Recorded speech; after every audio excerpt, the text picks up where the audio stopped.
En las estribaciones de la Sierra de Gredos, donde la niebla parece aferrarse a los pinos como un fantasma que se niega a partir, se alzaba la residencia El Reposo del Ángel. Era un edificio antiguo, de piedra gris y pasillos interminables que olían a cera vieja y a sopa hervida. Allí, en la habitación 304, vivía una leyenda viviente. Una mujer que se había convertido en parte del mobiliario para el personal negligente. Se llamaba Doña Bernarda de la Cruz, aunque todos la conocían simplemente como la Muda. Llevaba exactamente 3.650 días sin pronunciar una sola sílaba. No era sorda, y los médicos aseguraban que sus cuerdas vocales estaban intactas, pero Bernarda había erigido un muro de silencio alrededor de su alma tan impenetrable como los muros de piedra del edificio. Se pasaba los días sentada frente al ventanal, observando el camino de grava que llevaba a la carretera principal, con una rigidez aristocrática y unas manos huesudas que apretaban constantemente un relicario de plata vacío que colgaba de su cuello. Para las enfermeras veteranas, Bernarda era el paciente ideal. No se quejaba, no pedía agua a deshoras y no exigía atención. Sin embargo, su silencio resultaba inquietante para muchos. Tenía una mirada de un color ámbar profundo y desconcertante que parecía taladrar la conciencia de quien se atreviera a sostenerle la vista. Se rumoreaba en el pueblo que Bernarda había enloquecido de dolor décadas atrás, que había perdido la razón la misma noche que perdió todo lo que amaba, pero nadie conocía los detalles exactos. Su historial médico era un archivo delgado y lleno de lagunas burocráticas. Simplemente estaba allí, esperando a la muerte, consumiéndose en una soledad autoimpuesta. Lo que nadie sabía era que Bernarda no estaba loca. Su mente, atrapada en ese cuerpo frágil de 80 años, funcionaba con la precisión de un reloj suizo, recordando cada detalle, cada rostro y, sobre todo, cada injusticia cometida contra ella en el pasado. Su silencio no era vacío, era una protesta. Aquel lunes de noviembre, el clima era especialmente hostil. La lluvia golpeaba los cristales con furia, creando una sinfonía triste que resonaba en los pasillos del asilo. Fue ese día cuando llegó Mireia Valls. Mireia era una joven de 25 años, con el título de enfermería recién impreso y una necesidad desesperada de trabajar. Tenía deudas estudiantiles y una vida solitaria que la había endurecido prematuramente, a diferencia de las otras auxiliares que veían el asilo como un lugar deprimente donde aparcar ancianos. Mireia tenía una vocación genuina. Había crecido en un sistema de acogida sin conocer a sus padres biológicos, y siempre había sentido una conexión especial con aquellos que, como ella, no tenían a nadie en el mundo. Al entrar en el vestíbulo, se sacudió el paraguas y sintió un escalofrío que no tenía nada que ver con el frío. Era como si el destino la hubiera empujado a cruzar ese umbral. La supervisora, una mujer corpulenta y de trato áspero llamada Doña Gertrudis, le hizo un recorrido rápido y desganado por las instalaciones. «Aquí no venimos a hacer amigos, niña. Venimos a limpiar, medicar y vigilar. No te encariñes, porque se van rápido», le advirtió con cinismo mientras le entregaba un manojo de llaves pesadas. «Y sobre todo, ten cuidado con la 304. La llamamos la Muda. No te dará problemas, pero no pierdas el tiempo hablándole. Es como hablarle a una pared de ladrillo. Solo asegúrate de que coma y de que no se haga daño con ese relicario que siempre manosea». Mireia asintió, pero algo en la descripción de la Muda despertó su curiosidad. Siempre había sentido debilidad por las causas perdidas. Cuando Gertrudis se marchó a su despacho a tomar café, Mireia se dirigió directamente a la habitación 304, guiada por una intuición que le palpitaba en el pecho. Amigos, a veces el silencio grita más fuerte que cualquier palabra. Bernarda ha callado durante una década para protegerse de un mundo que la traicionó, pero la llegada de Mireia está a punto de romper los sellos de un misterio que lleva dormido medio siglo. ¿Alguna vez han sentido que conocen a alguien sin haberlo visto nunca antes? Esa conexión invisible, ese hilo rojo del destino, es lo que está a punto de tensarse en esta habitación. Si te gustan las historias donde la verdad lucha por salir a la luz contra todo pronóstico, y crees que la justicia divina a veces tarda pero siempre llega, suscríbete ahora mismo al canal Relatos de Don Sebastián. Activa la campanita, porque lo que Mireia está a punto de descubrir cambiará la historia de este asilo para siempre. Mireia empujó la puerta de la habitación 304 con suavidad. El aire dentro estaba viciado y frío, como si el tiempo se hubiera detenido años atrás.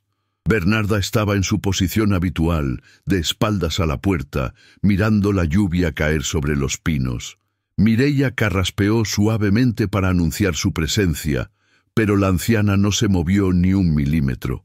«Buenos días, doña Bernarda», dijo Mireia con voz cálida y melodiosa, muy diferente a los gritos habituales del personal. «Soy Mireia, su nueva enfermera. He venido a ver si necesita algo y a cambiarle las sábanas». Al escuchar esa voz, algo imperceptible ocurrió en la postura de Bernarda. Sus hombros se tensaron ligeramente. No era la voz de Gertrudis, ni la del médico. Era una voz que tenía una cadencia extrañamente familiar, una música que Bernarda no había escuchado en sus sueños más profundos. Bernarda giró la cabeza muy despacio, como si el movimiento le costara un esfuerzo titánico. Cuando sus ojos ámbar se posaron en Mireia, la joven enfermera se quedó paralizada. Había visto muchos ancianos en sus prácticas, ojos velados por cataratas o perdidos en la demencia, pero los ojos de Bernarda eran cristales de pura inteligencia y dolor. Mireia sintió una sacudida eléctrica recorrerle la espalda. «Tiene unos ojos preciosos, doña Bernarda», se le escapó decir con total sinceridad. Se acercó a la cama y comenzó a retirar la ropa de cama con eficiencia, pero sin dejar de hablarle suavemente. «Afuera está diluviando. Es un buen día para quedarse dentro y leer. ¿Le gusta leer? He visto algunos libros en su mesilla». Bernarda seguía escrutándola, analizando cada rasgo de su cara, desde la forma de su barbilla hasta el nacimiento de su cabello oscuro. De repente, la puerta se abrió de golpe y entró Eulogio, un auxiliar masculino con fama de bruto y pocas luces. Traía el carro de la comida y lo empujó con desgana, haciendo que chocara ruidosamente contra la pared. «¡A comer, abuela!», gritó Eulogio sin mirarla. «Hoy toca puré de verduras, lo mismo de siempre. A ver si hoy abres la boca rápido y no me haces perder el tiempo». Bernarda se encogió en su silla, un gesto instintivo de defensa ante la agresividad del hombre. Mireia, que estaba doblando una sábana, sintió una oleada de indignación. Se interpuso entre Eulogio y la anciana, con los ojos echando chispas. «Oye, ten un poco de respeto», le espetó a su compañero. «Se llama doña Bernarda, no abuela. Y no hace falta que grites, no es sorda. Deja la bandeja ahí, yo me encargaré de darle de comer». Eulogio la miró con burla, sorprendido de que la novata tuviera agallas. «Vale, tranquila, fiera, toda tuya. A ver si consigues que trague algo. La vieja está en los huesos». Salió riéndose y cerró la puerta. El silencio volvió a la habitación, pero ahora era un silencio diferente, cargado de gratitud. Mireia suspiró para calmarse y se acercó a Bernarda con la bandeja. «Perdone a ese idiota, doña Bernarda. Mientras yo esté aquí, nadie le hablará así». Acercó la cuchara a los labios de la anciana. Bernarda abrió la boca obedientemente, pero no apartaba la vista de Mireia.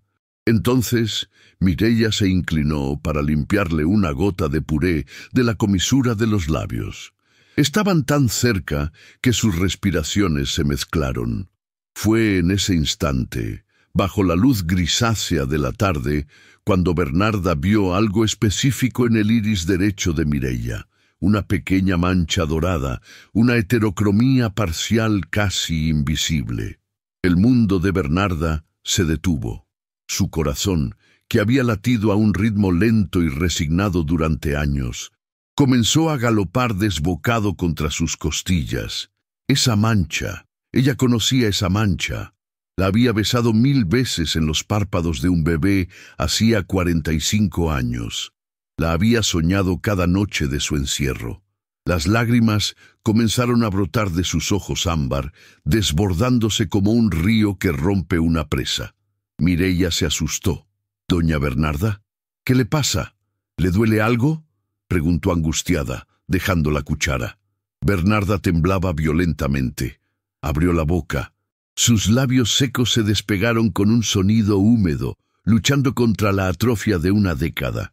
Y entonces, con una voz ronca, gutural, pero llena de una potencia desgarradora que hizo vibrar los cristales, Bernarda habló.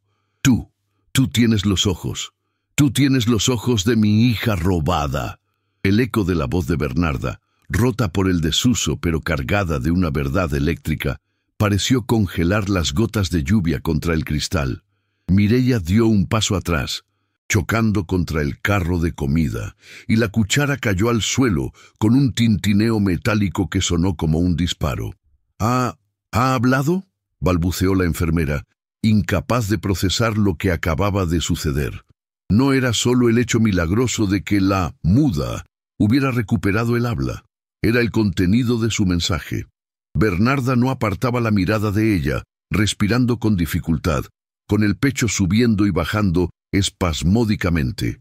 «No estoy loca», continuó la anciana, bajando la voz a un susurro urgente, estirando una mano huesuda para intentar tocar el brazo de Mireia.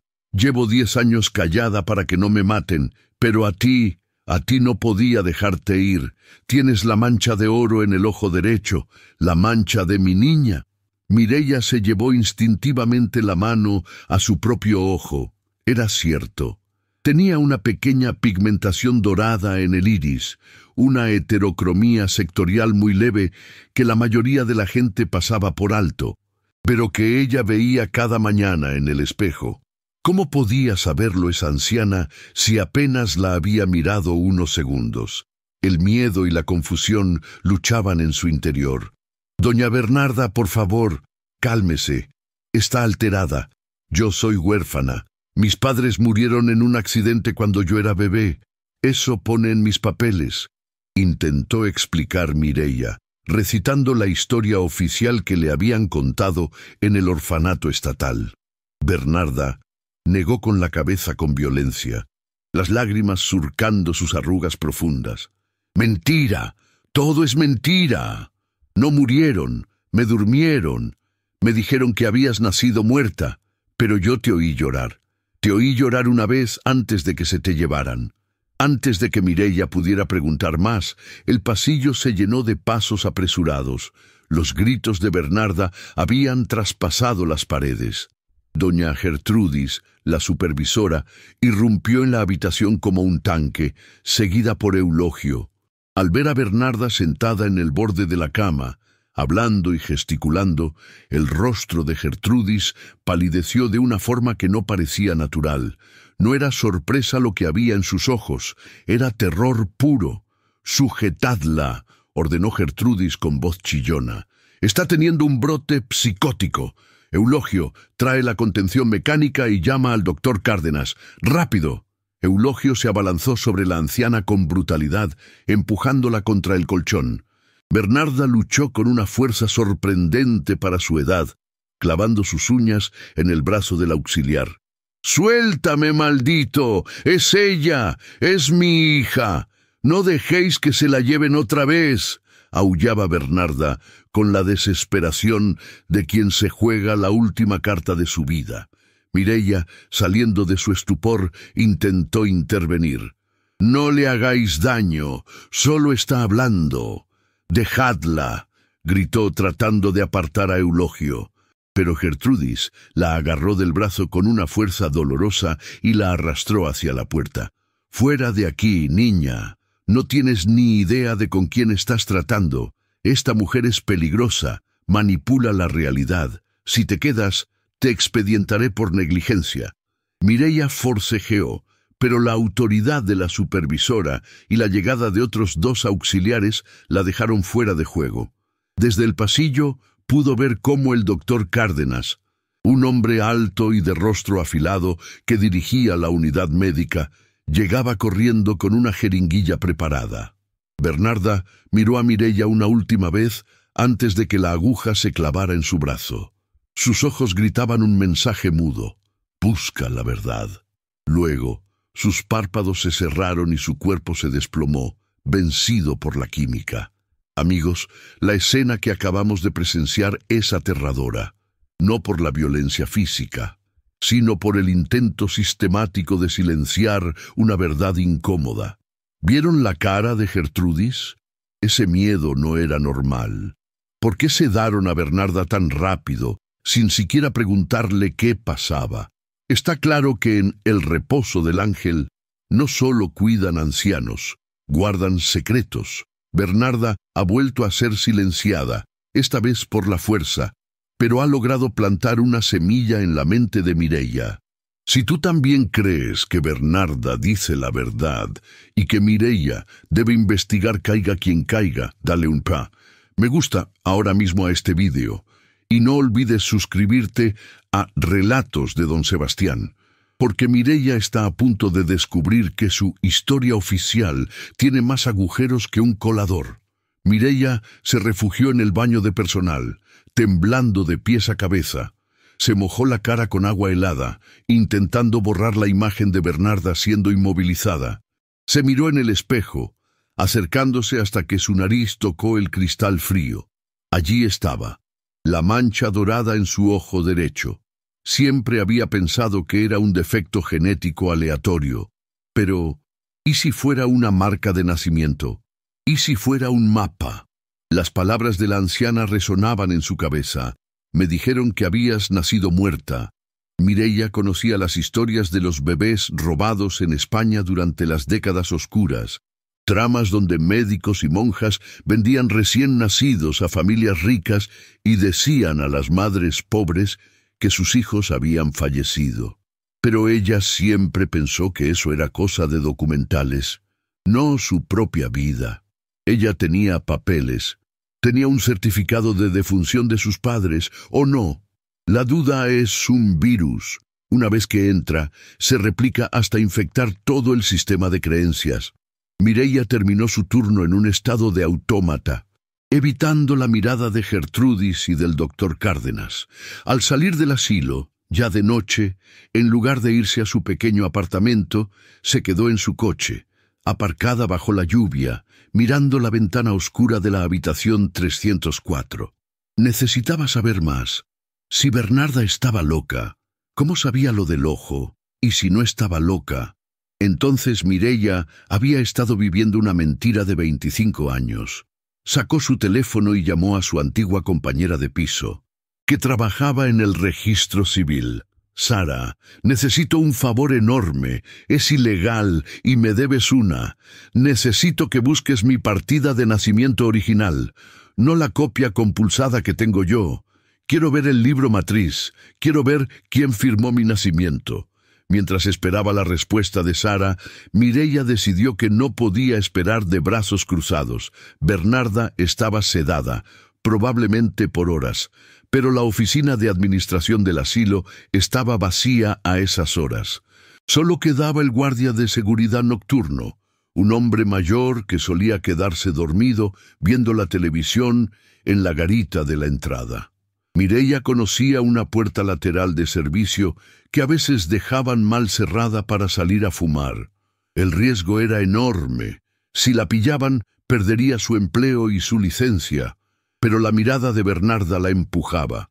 Se puso la capucha de su chubasquero, salió del coche y se deslizó entre las sombras hacia la parte trasera del edificio, sintiéndose como una ladrona en su propio lugar de trabajo.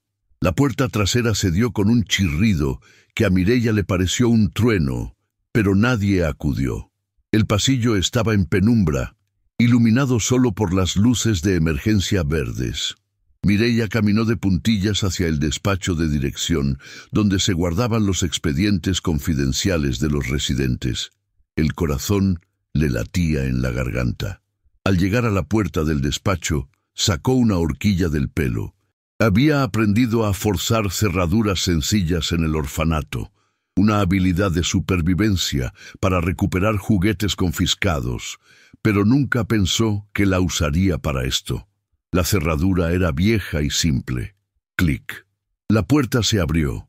Mireia entró y encendió la linterna de su móvil, iluminando estanterías repletas de carpetas polvorientas. Buscó frenéticamente en la letra C. Caballero, Campos, Cruz, Bernarda de la... Allí estaba, una carpeta gruesa de color marrón. Mireia la sacó con manos temblorosas y la abrió sobre el escritorio del director. Esperaba encontrar historiales médicos, recetas, diagnósticos de demencia, pero lo primero que vio fue un recibo de pago mensual. Una cifra exorbitante, 3.000 euros al mes por la estancia de Bernarda. ¿Quién pagaba eso por una anciana supuestamente indigente y loca? Mireia leyó el nombre del pagador en la esquina inferior del documento bancario. No era un familiar.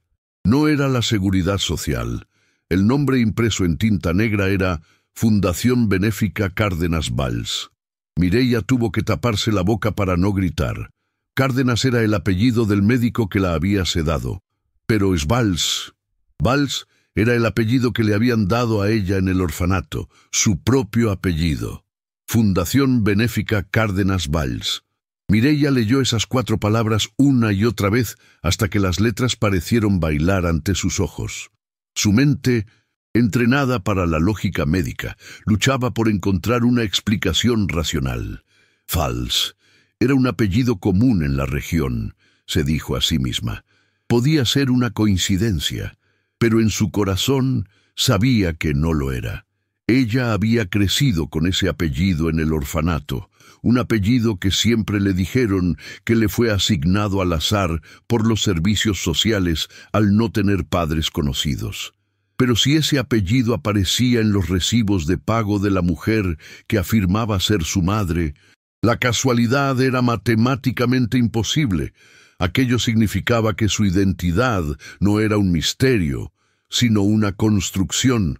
Alguien le había dado ese apellido deliberadamente, y ese alguien estaba conectado con el doctor Cárdenas y con el encierro de Bernarda. Con el pulso acelerado, Mireia siguió pasando las páginas del expediente. Lo que encontró fue una crónica del horror burocrático. Había informes psiquiátricos fechados hace 25 años, firmados por un tal doctor Aurelio Cárdenas, padre, que diagnosticaban a Bernarda con psicosis puerperal grave y delirios persistentes de nacimiento vivo. Según los papeles, Bernarda había dado a luz a una niña muerta, pero se negaba a aceptarlo, volviéndose agresiva hacia el personal médico. Lo curioso era una nota al margen, escrita con pluma estilográfica. Sujeto de alto riesgo. Posee patrimonio considerable. Se recomienda tutela total bajo la Fundación para administrar bienes. Mantener aislamiento y Mireia sintió náuseas. No habían encerrado a Bernarda para curarla. La habían encerrado para robarle. La declararon loca para hacerse con su dinero, y para hacerlo tuvieron que hacer desaparecer al bebé, a ella. En el fondo de la carpeta, enganchado con un clip oxidado, había un documento que hizo que a Mireia se le cortara la respiración. Era un certificado de defunción neonatal. Taniña de la Cruz. Fecha de nacimiento: 14 de noviembre de 1998. Causa de muerte: insuficiencia respiratoria. La fecha era su cumpleaños, el mismo día que celebraba sola cada año. Pero lo más escalofriante no era la fecha, sino la firma del médico certificador. No era el Cárdenas actual, sino su padre, y debajo, como testigo, aparecía una firma temblorosa que Mireia reconoció al instante por haberla visto en los horarios del asilo. Gertrudis M., la supervisora. Gertrudis no era solo una empleada amargada, era cómplice de un crimen que llevaba décadas oculto. Estaba allí desde el principio. Ella vio nacer a la niña, ella sabía que estaba viva. El teléfono de Mireia vibró sobre la mesa de caoba, haciéndola saltar del susto. Era Sara, su amiga del registro. Mireia contestó susurrando, con el miedo pegado a la garganta. «Mireia, tienes que escucharme», dijo Sara con voz alterada. «He intentado acceder a tu folio original, pero está bloqueado. Tiene un sello de protección de datos nivel 1, algo que solo se usa para casos de adopciones internacionales o testigos protegidos. Es rarísimo, pero he rastreado quién puso el sello. Fue un juzgado de instrucción hace 25 años, a petición de un bufete de abogados vinculado a, agárrate, la familia Cárdenas». Mireia cerró los ojos, sintiendo cómo las paredes del despacho se cerraban sobre ella. «Gracias, Sara. Borra esta llamada. No vuelvas a buscar nada o te meterás en líos», dijo antes de colgar. La confirmación era total. Estaba en la boca del lobo. «Amigos, esto ya no es una simple sospecha. Es una conspiración criminal de alto nivel. Imaginen vivir toda su vida creyendo que nadie los quiso, que fueron abandonados por azar, para descubrir una noche que su soledad fue diseñada por un médico codicioso para robar la fortuna de su madre. La rabia que debe sentir Mireia ahora mismo es inimaginable, pero el conocimiento es peligroso. Ahora ella sabe la verdad, pero está sola, de noche, en el edificio de sus enemigos. Si están sintiendo la tensión y quieren ver a Mireia destrozar este imperio de mentiras y liberar a su madre, denle fuerza con un me gusta. Suscríbanse a Relatos de Don Sebastián, porque la noche es larga y el doctor Cárdenas no se va a rendir sin pelear. Mireia estaba a punto de tomar fotos de los documentos con su móvil cuando escuchó el sonido inconfundible de unas llaves tintineando en el pasillo. Pasos pesados se acercaban. Voces. Mireia apagó la linterna de golpe y se quedó en la oscuridad absoluta, con el corazón golpeándole las costillas como un martillo. No tenía tiempo de salir. Se deslizó bajo el enorme escritorio de roble del director, haciéndose un ovillo, rogando que no miraran hacia abajo. La puerta se abrió y la luz del techo se encendió, inundando la habitación. Desde su escondite, Mireia solo podía ver 2 pares de zapatos, los mocasines de cuero caro del doctor Cárdenas hijo y los zapatos ortopédicos blancos de Gertrudis. «Te digo que fue un error contratarla, Aurelio», siseó la voz de Gertrudis, sonando mucho más asustada que enfadada. «Esa chica tiene la mirada». Y Bernarda la reconoció. «Habló Aurelio. Después de 10 años. Dijo lo de los ojos». El doctor Cárdenas suspiró con impaciencia, caminando por la habitación. Mireia escuchó el sonido de un vaso siendo llenado. Probablemente whisky. Bernarda es una vieja senil y drogada. Gertrudis, nadie va a creerle. Y en cuanto a la chica, fue una estupidez del sistema informático de la bolsa de empleo enviarla aquí, una ironía del destino. Pero no te preocupes, mañana mismo buscaré una excusa para despedirla. Bajo rendimiento o robo de material. La sacaremos de aquí antes de que empiece a hacer preguntas. ¿Y si ya se ha dado cuenta?, insistió Gertrudis. ¿Y si vio la mancha en su propio ojo? Aurelio, si esto sale a la luz, se acabó la fundación. Se acabó el dinero de las tierras de los de la Cruz. Tu padre nos dejó este lío bien atado, pero esa chica es el cabo suelto. El doctor soltó una risa seca y cruel.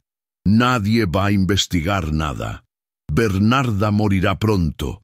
Tiene el corazón débil, y podemos asegurarnos de que se debilite un poco más rápido si hace falta. En cuanto a la enfermerita, es una huérfana pobre. ¿Quién la va a creer? ¿Contra nosotros? Somos los pilares de la comunidad, Gertrudis. Ahora vete a vigilar a la vieja. Sube la dosis de sedante. Quiero que duerma hasta el lunes. Mireia se mordió el puño para no gritar de furia. Estaban planificando matar a su madre. Los zapatos se movieron hacia la puerta. La luz se apagó. La puerta se cerró. Mireia esperó 5 minutos interminables en la oscuridad, escuchando cómo los pasos se alejaban. Cuando estuvo segura de que el silencio era real, salió de debajo de la mesa. Tenía las piernas entumecidas y el rostro bañado en sudor frío. Ya no podía simplemente irse a casa y planear una estrategia legal. Había escuchado una amenaza de muerte directa. Podemos asegurarnos de que se debilite un poco más rápido. Si dejaba a Bernarda allí esa noche, quizás no la encontraría viva a la mañana siguiente. La ley no servía aquí. Ellos eran la ley. Solo le quedaba una opción locamente peligrosa. Tenía que sacarla, esa misma noche. Mireia guardó el certificado de defunción falso y el recibo de la fundación en su bolsillo. Eran su seguro de vida. Salió del despacho con sigilo, volviendo al pasillo de servicio. Su coche estaba aparcado fuera, bajo la lluvia. Era un utilitario viejo y pequeño, pero tendría que bastar. El problema era cómo sacar a una anciana sedada de la habitación 304 sin que el guardia de la entrada o Gertrudis, que estaría rondando, las vieran. Mireia recordó entonces que los miércoles, y hoy era miércoles, el camión de recogida de lavandería sucia venía a las 2:00 am por la puerta trasera. Faltaban 20 minutos. Los contenedores de sábanas eran grandes, con ruedas y tapa. Era una locura, era indigno, pero era la única forma de sacar a su madre de esa prisión sin pasar por la puerta principal. Mireia se dirigió al cuarto de lencería con el sigilo de un gato callejero. El olor a lejía y detergente industrial le golpeó la nariz, pero no se detuvo. Escogió el carro de lona más grande que encontró, uno con ruedas de goma que esperaba que no chirriaran demasiado sobre el linóleo desgastado del pasillo. Vació la mitad de las sábanas sucias en el suelo para hacer hueco y empujó el carro hacia el pasillo. Faltaban 15 minutos para las 2 de la mañana. El silencio en el asilo era denso, roto solo por los ronquidos lejanos de algún residente y el zumbido eléctrico de las máquinas expendedoras. Mireia sentía que cada paso resonaba como un tambor, pero la adrenalina había suprimido su miedo, dejándole solo una claridad fría y calculadora. No era una enfermera robando sábanas, era una hija rescatando a su madre de un campo de concentración disfrazado. Al pasar frente a la garita de enfermería, Mireia contuvo la respiración. La puerta estaba entreabierta y la luz azul de un televisor parpadeaba en el interior. Gertrudis estaba allí, sentada en su sillón, con la cabeza caída hacia un lado, dormitando con la boca abierta. Una botella de licor de hierbas, medio vacía, descansaba sobre el escritorio junto a los informes médicos falsificados. Mireia pasó de puntillas, empujando el carro milímetro a milímetro. Si Gertrudis despertaba ahora, si giraba la cabeza hacia el pasillo, todo terminaría. Mireia se mordió el labio hasta hacerse sangre, rogando a cualquier dios que existiera que el sueño de la bruja fuera profundo. Logró cruzar la zona de peligro y llegó a la puerta de la habitación 304. Sus manos temblaban tanto que casi se le cae el pomo al girarlo. Dentro de la habitación, la oscuridad era casi total. Mireia encendió la linterna del móvil y apuntó al suelo para no deslumbrar. Bernarda yacía en la cama, inmóvil, con la respiración superficial y rítmica de la sedación profunda. Parecía un cadáver exquisito, pálida y frágil. Mireia sintió un nudo en la garganta. ¿Y si al moverla le provocaba un paro cardíaco? ¿Y si el doctor Cárdenas tenía razón sobre su debilidad? Pero quedarse era una sentencia de muerte segura. Se acercó al oído de la anciana y susurró, rozando su piel fría con los labios. «Mamá, soy yo, soy Mireia.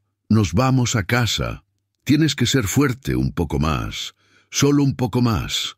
Bernarda no respondió, pero sus párpados aletearon levemente, como si en la profundidad de su sueño químico su alma reconociera la llamada. Mireia tuvo que hacer acopio de toda su fuerza física. Bernarda estaba delgada, pero era un peso muerto, difícil de manejar. Con una maniobra que había aprendido para mover pacientes inmovilizados, Mireia la deslizó hasta el borde de la cama y la cargó en sus brazos. Tambaleándose por el esfuerzo, la depositó con infinita delicadeza dentro del carro de lavandería, acomodándola en posición fetal sobre el fondo de lona. Bernarda soltó un pequeño gemido que a Mireia le pareció un grito ensordecedor. «¡Shh! Ya está», susurró, cubriendo rápidamente el cuerpo de su madre con una montaña de sábanas sucias, dejando un hueco discreto para que pudiera respirar. Era indigno, era terrible ver a su madre escondida como basura, pero era el único arca de Noé disponible en ese diluvio de maldad. Amigos, el corazón se me sale del pecho. Imaginen tener que esconder a su propia madre bajo sábanas sucias para salvarle la vida. Es una imagen que define el amor y la desesperación al mismo tiempo. Mireia está cruzando una línea de no retorno. Si la descubren ahora, no solo perderá su trabajo, irá a la cárcel por secuestro y Bernarda quedará a merced de sus verdugos para siempre. El pasillo hasta la salida es largo y peligroso. ¿Creen que lograrán salir sin ser vistas o que el destino les tiene preparada una última prueba? Si están empujando ese carro mentalmente junto a Mireia, denle fuerza con un me gusta al vídeo. Vamos, Mireia, no te detengas. Mireia empujó el carro hacia la salida de servicio, rezando para que las ruedas siguieran silenciosas. Estaba a solo 10 metros de la puerta trasera cuando escuchó el sonido de una cisterna y una puerta abriéndose. Eulogio, el auxiliar del turno de noche, salió del baño de hombres ajustándose el cinturón. Se detuvo en seco al ver a Mireia empujando el carro en medio de la penumbra. Sus ojos, pequeños y sospechosos, se entrecerraron. «Valls, ¿qué haces aquí todavía? Tu turno acabó hace horas», gruñó, bloqueando el pasillo con su cuerpo corpulento. Mireia sintió que la sangre se le helaba en las venas. Su mente corrió a 1000 por hora buscando una mentira creíble. «Gertrudis», dijo Mireia con voz firme, aunque por dentro estaba aterrorizada. «Me ordenó que sacara este carro antes de irme. Dijo que el camión viene adelantado por la lluvia y que si no estaba listo, me descontaría el día». Eulogio miró el carro y luego miró a Mireia. No parecía convencido del todo. Se acercó, oliendo a tabaco rancio. «Ah, sí, qué raro. La vieja Gertrudis no me dijo nada». Eulogio puso una mano sobre el montón de sábanas, justo encima de donde estaba la cabeza de Bernarda. Mireia contuvo el aliento, lista para saltar sobre él y arañarle los ojos si hacía falta. «Pues pregúntaselo tú si quieres despertarla», le retó Mireia, apostando a la pereza y al miedo que todos le tenían a la supervisora. «Está durmiendo la mona en el despacho. Si la despiertas por unas sábanas, es tu problema». La mención del mal humor de Gertrudis hizo dudar a Eulogio. Retiró la mano de las sábanas, a milímetros de descubrir el cabello plateado de Bernarda. «Paso, no me pagan lo suficiente para aguantar sus gritos», refunfuñó. Se apartó del camino, pero miró a Mireia con una sonrisa lasciva que le revolvió el estómago. «Oye, pero si te quedas un rato más, podríamos ir al almacén y...», empezó a decir, acercándose. Mireia aprovechó el hueco y empujó el carro con fuerza hacia la puerta. «Tengo prisa, Eulogio. Mi novio me espera fuera». Mintió, abriendo la puerta de servicio de una patada y saliendo a la lluvia torrencial. El aire frío de la noche le golpeó la cara como una bendición. Estaban fuera. La lluvia caía a cántaros, enmascarando cualquier ruido. Mireia empujó el carro por el asfalto mojado hasta donde tenía aparcado su coche, en la zona más oscura del parking. Abrió la puerta trasera y, con un esfuerzo sobrehumano, sacó a Bernarda del carro. La anciana estaba empapada y fría, pero viva. La colocó en el asiento trasero, la cubrió con su propia chaqueta y cerró la puerta. Dejó el carro de lavandería abandonado entre dos contenedores y corrió al asiento del conductor. Sus manos resbalaban sobre el volante por el agua y el temblor. Giró la llave. El motor tosió una vez, 2 veces. «Arranca, por favor». A la tercera, el viejo motor rugió. Mireia pisó el acelerador y el coche salió derrapando sobre la grava, alejándose del edificio maldito desde el reposo del ángel. No encendió las luces hasta que estuvo en la carretera principal, a 1 kilómetro de distancia. Miró por el retrovisor, nadie la seguía. Solo la oscuridad y la lluvia. Soltó un grito, una mezcla de llanto y risa histérica, golpeando el volante. «¡Lo hicimos, mamá! ¡Lo hicimos!», gritó hacia el asiento trasero. Bernarda no respondió, seguía inconsciente, pero estaba libre. Mireia sabía que no podían ir a su apartamento. Sería el primer lugar donde las buscarían. Necesitaban un lugar seguro, un lugar donde el doctor Cárdenas no tuviera poder.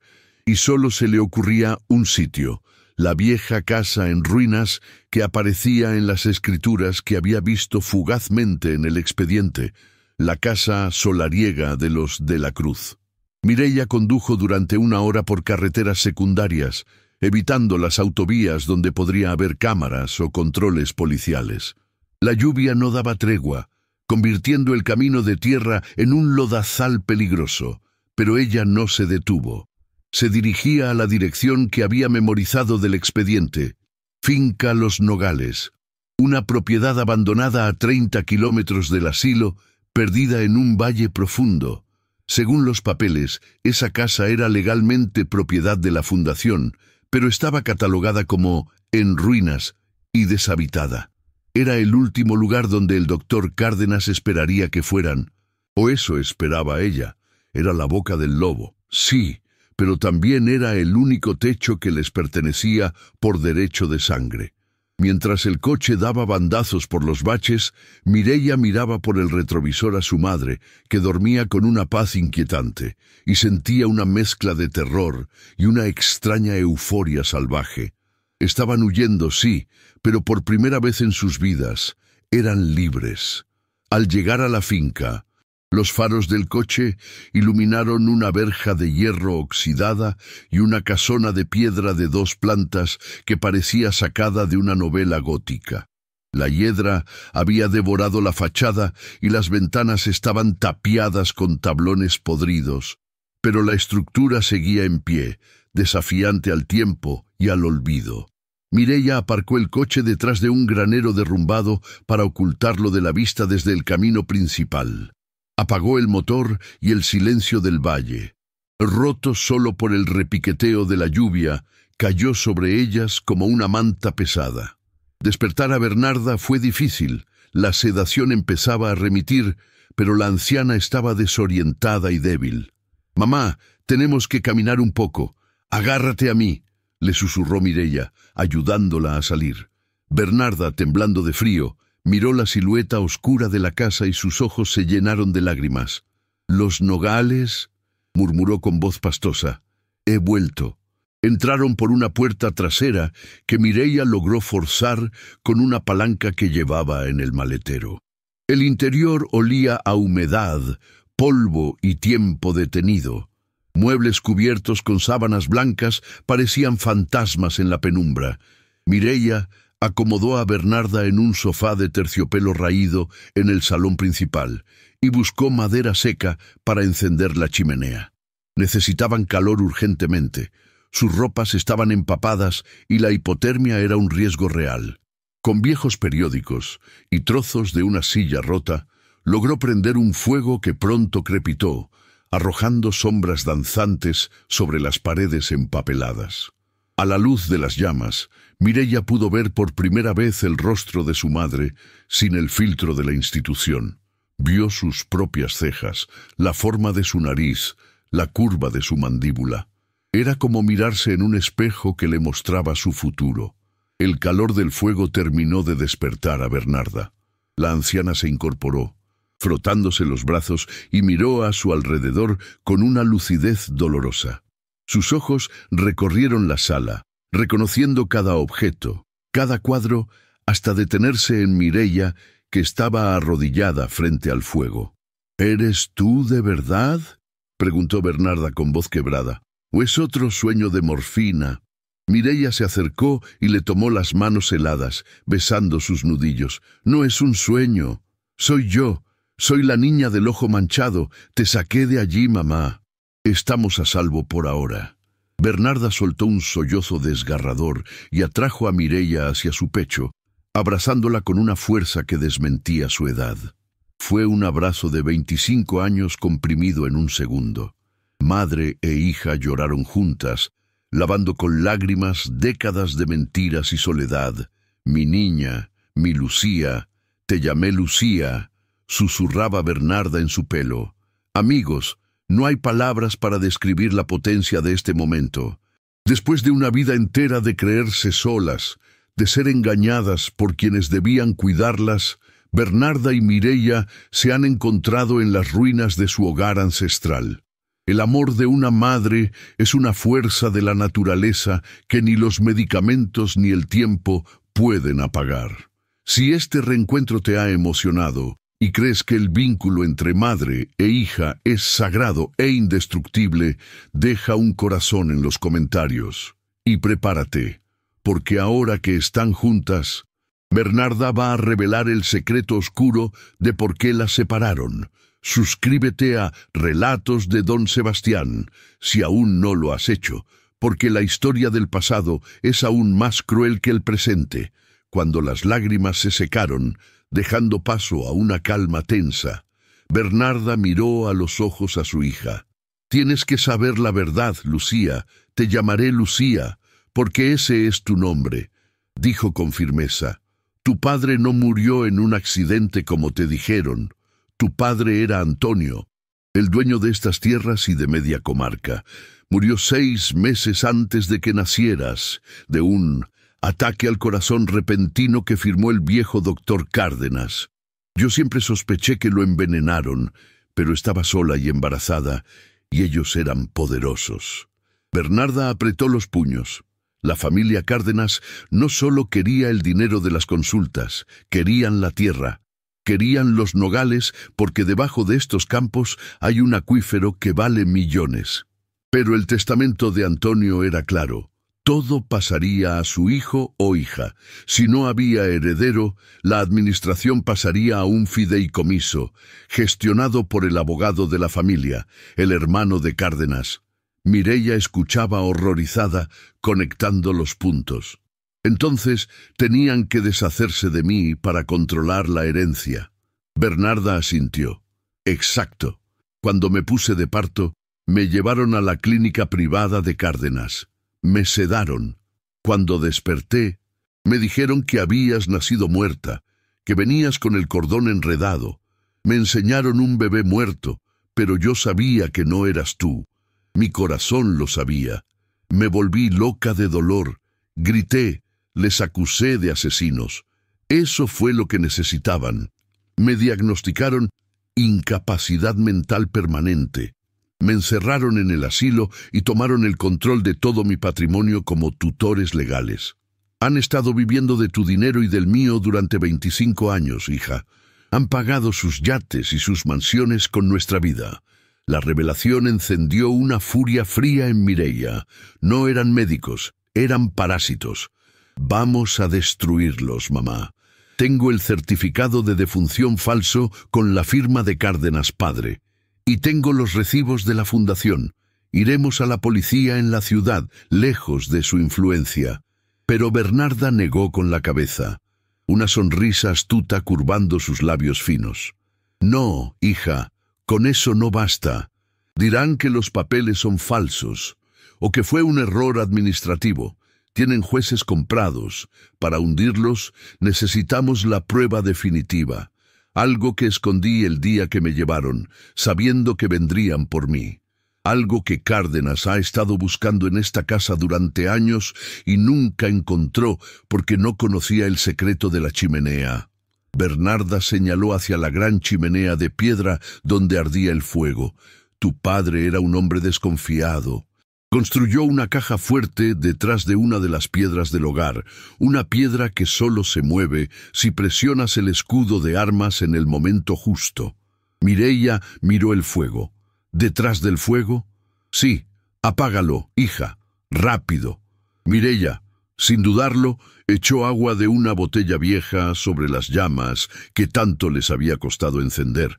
El humo llenó la habitación. Con las instrucciones de su madre, Mireia buscó la piedra con el grabado de un roble. «Presiona fuerte en la raíz izquierda», indicó Bernarda. Mireia empujó. Hubo un clic mecánico, un sonido de engranajes antiguos que no se habían movido en décadas, y un bloque de piedra se desplazó hacia adentro, revelando un hueco oscuro y cubierto de hollín. Mireia metió la mano en el hueco, ignorando el calor residual de las piedras, y sus dedos tocaron metal frío. Sacó una caja metálica pequeña, oxidada por fuera pero sellada herméticamente. «Ábrela», ordenó Bernarda con los ojos brillantes. Mireia forzó la cerradura con la palanca. Dentro no había dinero ni joyas. Había una grabadora de casete antigua y un sobre lacrado. Tu padre grabó una conversación con Cárdenas 2 días antes de morir, donde el médico le amenazaba. Y ahí dentro, señaló el sobre, está la prueba de ADN que nos hicimos en secreto durante el embarazo, enviada a un laboratorio extranjero, previendo que intentarían negar tu paternidad. Tenían la bala de plata. Mireia levantó la vista, triunfante, pero su sonrisa se congeló. A través de las tablas de la ventana vio luces. 2 coches potentes subían por el camino de tierra, cortando la oscuridad de la lluvia. No era la policía, eran ellos. Los faros de los vehículos barrieron la fachada de la casa como reflectores de una prisión, colándose por las rendijas de los tablones y cegando momentáneamente a las 2 mujeres. El rugido de los motores se detuvo, sustituido por el sonido de puertas que se cerraban con violencia y botas pesadas chapoteando en el barro. Mireia se quedó paralizada, con la caja metálica apretada contra su pecho. «¿Cómo nos han encontrado?», susurró con terror. Bernarda, con la sabiduría amarga de quien ha sido casada antes, señaló el bolsillo de la chaqueta de Mireia. «El teléfono, hija, o el coche. La tecnología es su correa». Mireia sacó su móvil con manos temblorosas. Tenía razón. Había olvidado desactivar la ubicación tras usar el GPS. Había guiado a sus verdugos directamente a su escondite. Eran ratones en una trampa que ellas mismas habían cerrado. Una voz amplificada, probablemente por un megáfono, rompió el sonido de la lluvia. Era la voz del doctor Aurelio Cárdenas, calmada, profesional, la misma voz que usaba para dar diagnósticos terminales. «Mireia, sé que estás ahí, y sé que tienes a Bernarda. Salid ahora mismo. No queremos haceros daño. Solo queremos llevar a la paciente de vuelta a su seguridad. Estáis cometiendo un error terrible. El secuestro es un delito federal». La mentira era tan obscena que Mireia sintió ganas de vomitar. «¡No salgas!», siseó Bernarda, arrastrando un viejo arcón para bloquear la puerta del salón. «No vienen a llevarnos de vuelta, Lucía. Vienen a terminar lo que empezaron hace 25 años. Si salimos, somos cadáveres». Mireia ayudó a su madre a empujar los muebles contra la puerta principal, aunque sabía que era un gesto inútil contra la fuerza bruta de varios hombres. La casa, que minutos antes parecía un refugio acogedor, ahora era una tumba de piedra. Buscaron una salida trasera, pero desde la ventana de la cocina vieron la silueta de otro hombre montando guardia bajo la lluvia. Estaban rodeadas. Bernarda tomó el rostro de Mireia entre sus manos. «Escúchame. Hay un sótano de carbón bajo la escalera. Es pequeño y sucio, pero tiene una salida de ventilación que da al bosque. Escóndete allí con la caja. Yo me quedaré. Yo los distraeré. Mireia negó con la cabeza, llorando. Jamás. No te voy a dejar sola otra vez. Si entran, nos encontrarán juntas. Pelearemos juntas. El tiempo de las decisiones se acabó con el primer golpe. Un impacto brutal sacudió la puerta principal, haciendo saltar astillas de madera vieja y polvo. ¡Bum! Otro golpe. Estaban usando un mazo o una barra de hierro. «Abrid la maldita puerta o tiraremos la casa abajo», gritó la voz de Eulogio, el auxiliar bruto, que ahora sonaba como un animal rabioso. Bernarda y Mireia retrocedieron hasta la chimenea, armándose con lo único que tenían a mano. Mireia agarró el atizador de hierro forjado y Bernarda una pesada lámpara de bronce. La puerta cedió con un crujido agónico. El arcón se desplazó chirriando por el suelo y 3 figuras oscuras irrumpieron en el salón, empapadas y amenazantes, iluminadas por los relámpagos de la tormenta. Amigos, la situación es crítica. Están dentro. 3 hombres contra 2 mujeres en una casa aislada, sin cobertura policial y con pruebas que valen millones de euros. Cárdenas no se va a detener ante nada. Mireia tiene un atizador y la verdad de su lado, pero será suficiente contra la maldad pura. Se me hiela la sangre al pensar en lo que estos hombres son capaces de hacer. Si están con el corazón en un puño y rezando para que Mireia y Bernarda logren sobrevivir a esta noche de terror, demuestren su apoyo con un «me gusta» ahora mismo. Y no se muevan, porque la confrontación verbal que viene a continuación revelará la verdadera cara del monstruo. El doctor Aurelio Cárdenas entró el último, sacudiéndose el agua de su gabardina cara con una elegancia que resultaba grotesca en medio de aquella violencia. A su lado, Eulogio sostenía una palanca de acero, y Gertrudis, la supervisora, miraba a Bernarda con una mezcla de odio y miedo supersticioso. Cárdenas recorrió la habitación con la mirada hasta detenerse en la caja metálica oxidada que Mireia había dejado sobre la mesa. Sonrió. «Vaya, vaya, la famosa caja de seguridad de Antonio. Mi padre se pasó años buscando ese trasto. Supongo que hacía falta la sangre de los de la Cruz para abrir el secreto». Dio un paso adelante, extendiendo la mano. «Dámela, Mireia, y quizás, solo quizás, considere ser clemente y dejar que te vayas a otro país a empezar de cero». Mireia levantó el atizador, apuntando al pecho del médico. «No te acerques. Sé lo que hay en esa caja. Sé lo que le hicisteis a mi padre. Lo asesinasteis para quedaros con el agua. Y luego me robasteis a mí para controlar a mi madre. Sois unos monstruos». Cárdenas soltó una carcajada seca. «¿Monstruos? Somos hombres de negocios, niña. Tu padre era un obstáculo arcaico que se negaba a vender. El progreso requiere sacrificios, y en cuanto a ti, deberías darnos las gracias. Te dimos una vida, una educación en el sistema. Podríamos haberte ahogado en un cubo la noche que naciste, como sugirió Gertrudis, pero mi padre tuvo un momento de debilidad. Un error que hoy voy a corregir. La confesión fue tan fría, tan carente de humanidad, que Bernarda soltó un grito de rabia y lanzó la lámpara de bronce contra él. La lámpara golpeó a Cárdenas en el hombro, haciéndole tambalearse, pero Eulogio reaccionó rápido, empujando a Bernarda con fuerza bruta. La anciana cayó al suelo, golpeándose la cadera. «¡Mamá!», gritó Mireia, lanzándose hacia ella, pero Gertrudis la agarró del pelo, tirando de su cabeza hacia atrás. «¡Quieta, niñata! ¡Danos los papeles y acabemos con esto!», chilló la supervisora. Mireia forcejeó, sintiendo el dolor en su cuero cabelludo, pero su mente trabajaba a toda velocidad. Cárdenas se recuperó, frotándose el hombro, y sacó una pistola del bolsillo interior de su chaqueta. El metal negro brilló a la luz del fuego moribundo. «Se acabaron los juegos. Eulogio, coge la caja y quema todo lo que haya dentro.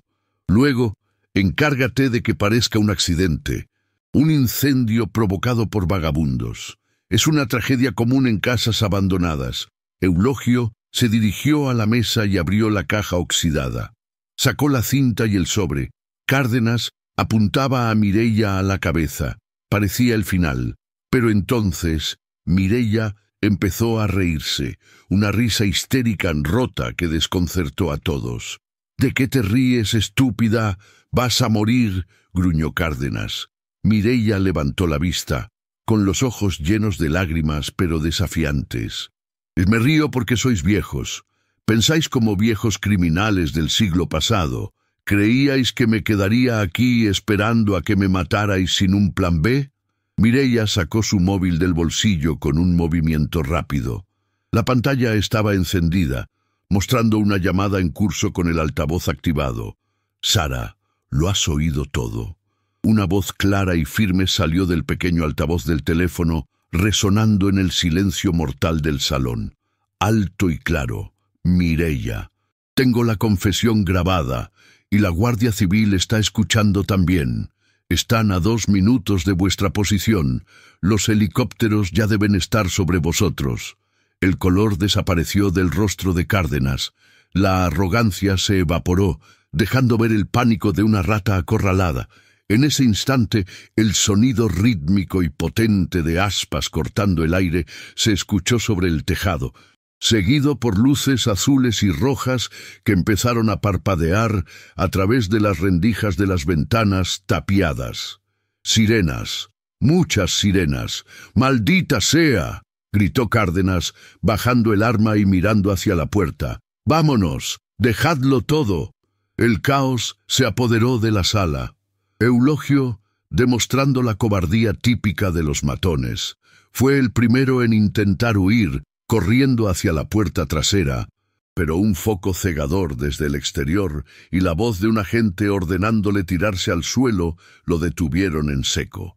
Gertrudis se derrumbó en una silla, llorando y balbuceando excusas incoherentes, como si las lágrimas pudieran lavar 25 años de complicidad. Pero el doctor Cárdenas no se rindió tan fácil. Con la mirada inyectada en odio, miró a Mireia, calculando si tenía tiempo de disparar antes de que entraran. «¿Crees que has ganado, niña? Yo soy el sistema. Tengo jueces en mi bolsillo», gruñó. Pero antes de que pudiera levantar el arma de nuevo, la puerta principal, ya debilitada, fue derribada por completo por un ariete policial. «¡Guardia Civil!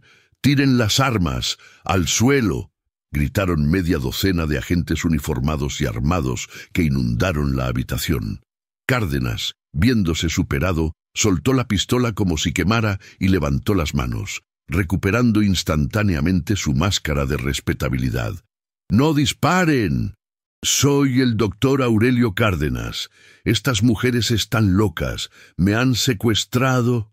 Intentó mentir, con una frialdad que helaba la sangre, pero el teniente al mando no le prestó atención. 2 agentes lo inmovilizaron contra la pared, colocándole las esposas con un chasquido metálico que sonó a música celestial para Mireia y Bernarda. Aurelio Cárdenas queda detenido por intento de homicidio, secuestro, falsificación documental y tráfico de menores. Tiene derecho a guardar silencio, aunque su confesión grabada ya ha hablado por usted. Mireia, aún temblando por la adrenalina, corrió hacia su madre y la abrazó. Estaban a salvo. Bernarda, sin embargo, se soltó suavemente del abrazo de su hija. Se puso de pie, ignorando el dolor de su cadera golpeada, y caminó hacia Cárdenas, que forcejeaba mientras lo sacaban a empujones. La anciana se irguió en toda su estatura, recuperando la dignidad aristocrática que le habían intentado robar.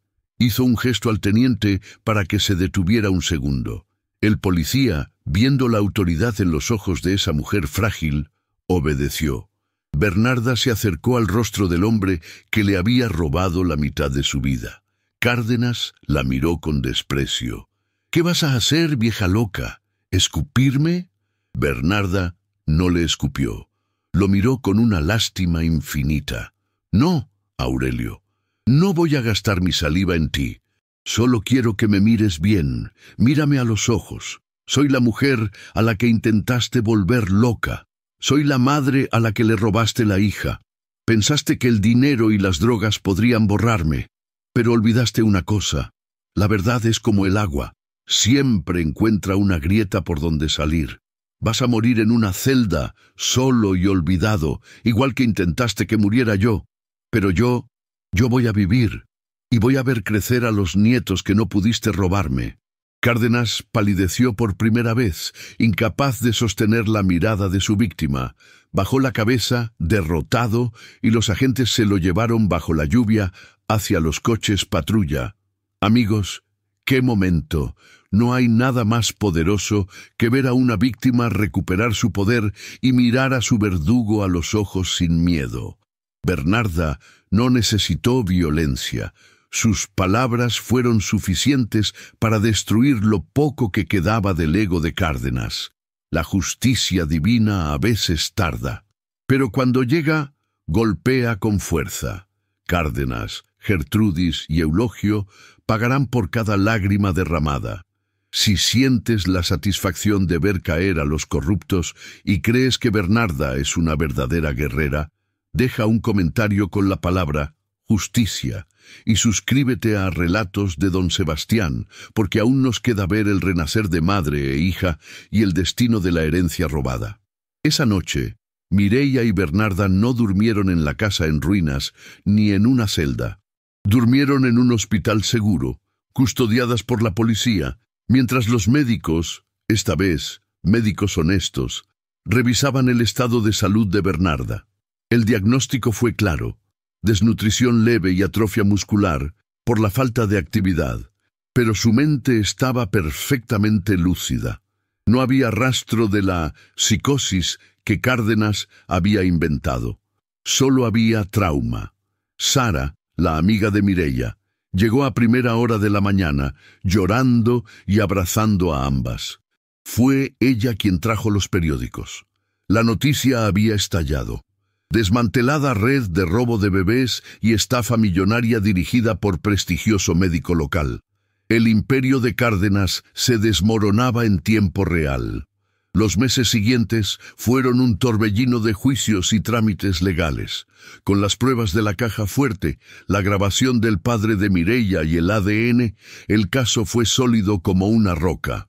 Se descubrió que la fundación benéfica era una tapadera para lavar dinero no solo de Bernarda, sino de otras 3 ancianas viudas a las que habían declarado incapacitadas fraudulentamente.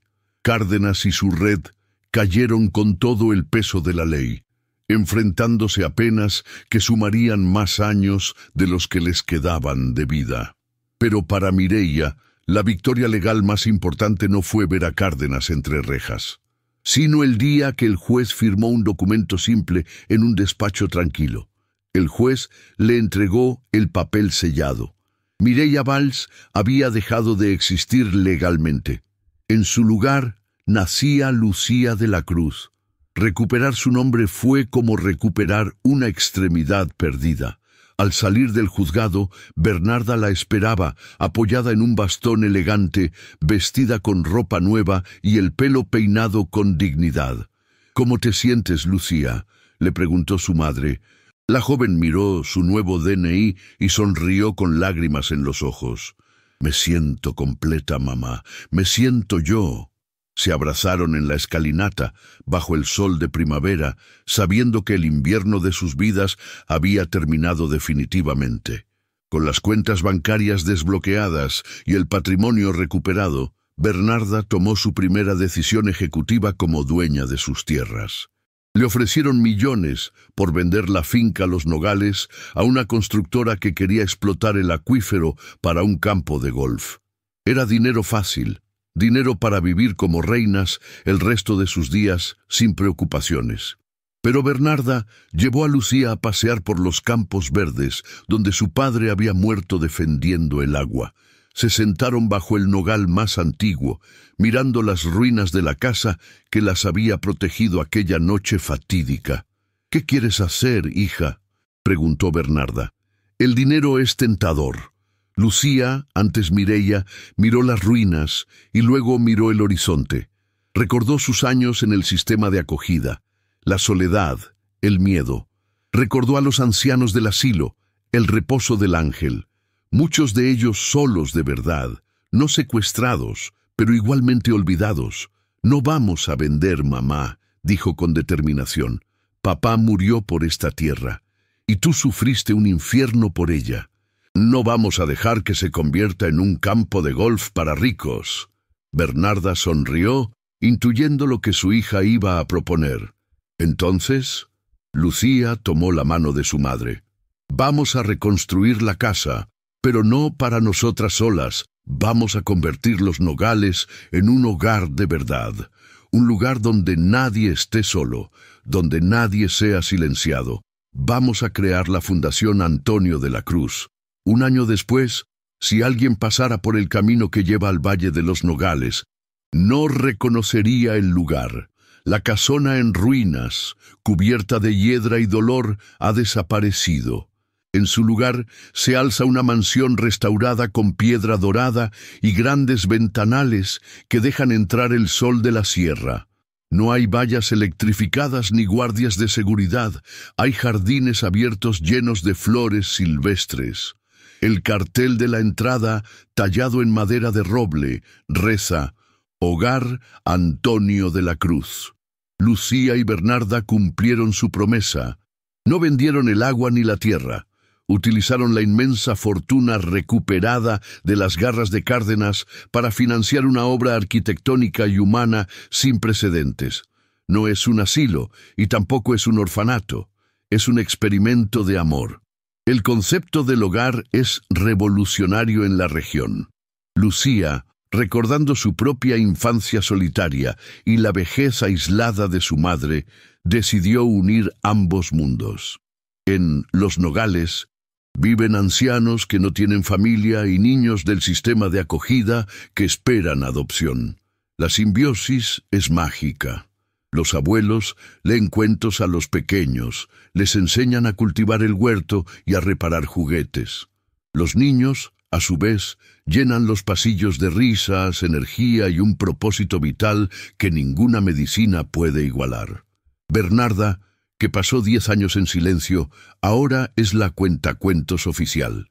Se sienta en su sillón frente a la chimenea, la misma que escondía el secreto, y narra historias a una docena de niños que la escuchan fascinados. Su voz, antes oxidada, es ahora fuerte y clara.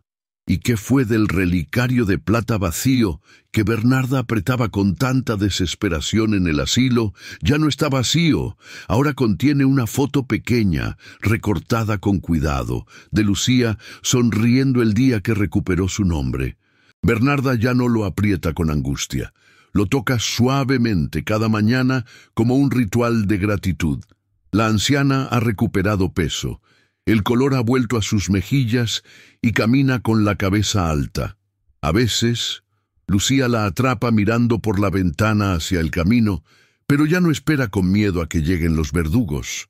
Mira con orgullo los nogales que plantó su esposo Antonio, sabiendo que él, desde donde esté, sonríe al ver a su familia reunida y su tierra protegida.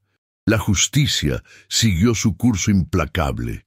El doctor Aurelio Cárdenas fue condenado a 30 años de prisión sin posibilidad de fianza, debido a la gravedad de los delitos y al riesgo de fuga. Sus bienes fueron embargados para indemnizar a las otras víctimas.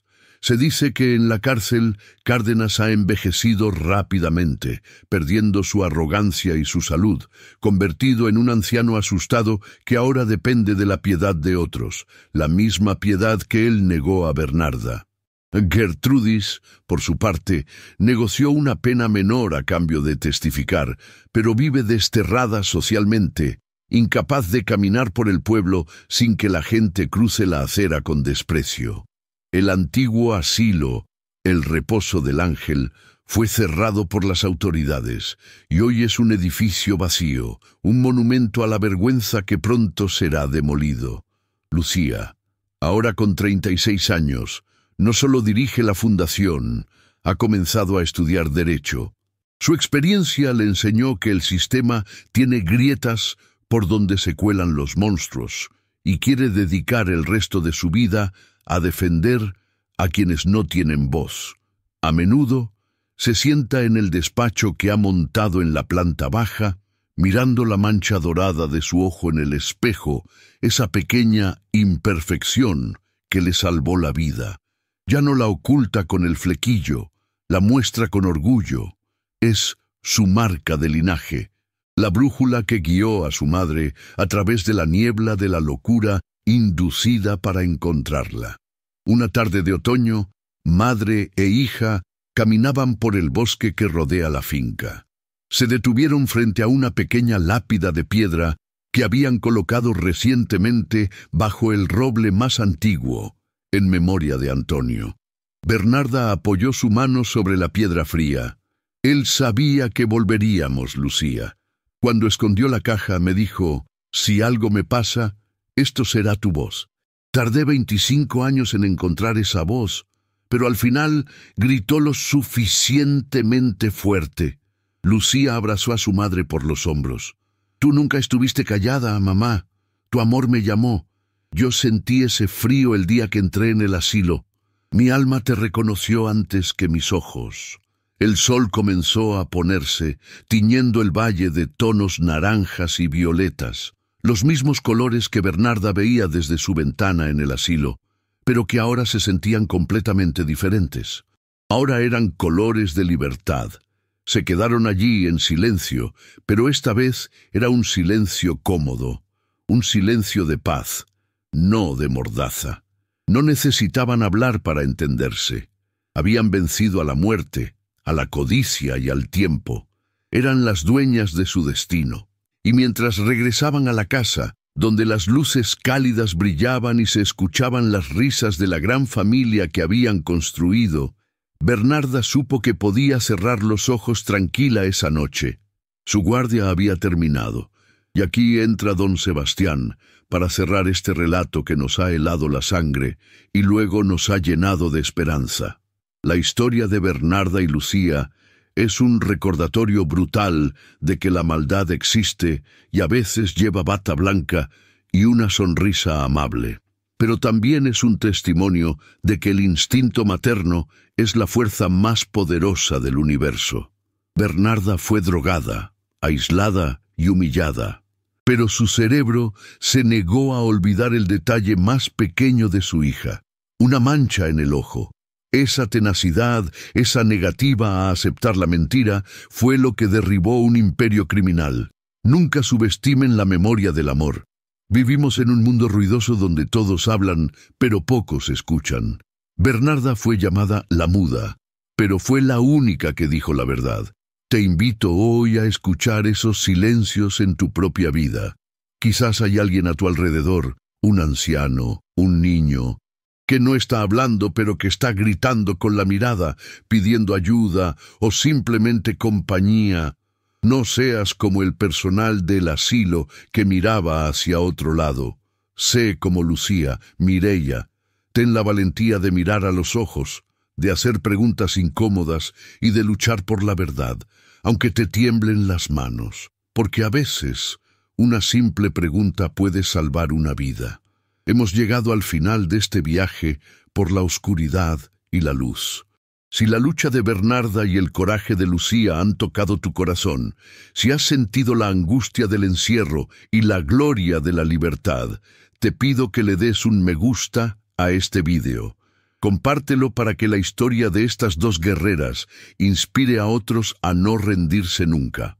No olvides suscribirte al canal Relatos de Don Sebastián y activar la campanita, porque hay miles de historias ocultas esperando ser contadas, y nosotros seremos su voz. Gracias por escucharnos.